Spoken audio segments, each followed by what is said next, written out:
fill in the blanks with correct articles and preposition। এই টপিকটা class 1 থেকে class 12 পর্যন্ত ভীষণ ইম্পর্টেন্ট।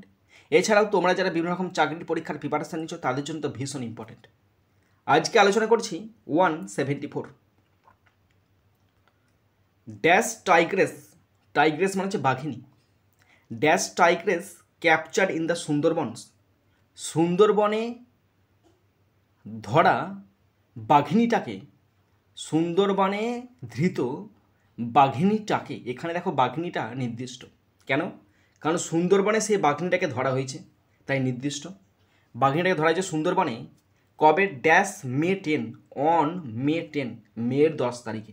তারিখ বোঝাচ্ছে, অন বসে গেল। হ্যাড টু বি ব্রড, তাকে নিয়ে আসা হয়েছে to dash Alipur veterinary hospital. তাকে আলিপুর ভেটেরিনারি হসপিটালে নিয়ে আসা হয়েছে। তাহলে এটা আলিপুর ভেটেরিনারি হসপিটাল, এটা নির্দিষ্ট, তাই দা বসে গেল। ঠিক আছে। ড্যাশ ট্রিটমেন্ট, কিসের জন্য এনে আছে? ট্রিটমেন্টের জন্য, ফর ট্রিটমেন্ট। ঠিক আছে তো। তাহলে প্রথমটাতে বসলো দা, কেন? বাঘিনী নির্দিষ্ট। মে 10 আগে অন বসলো কেন? কারণ তারিখ বোঝাচ্ছে। আলিপুর ভেটেরিনারি হসপিটাল এটা নির্দিষ্ট একটা নাম, তাই দা বসলো। চিকিৎসার জন্য ফর বসে গেল।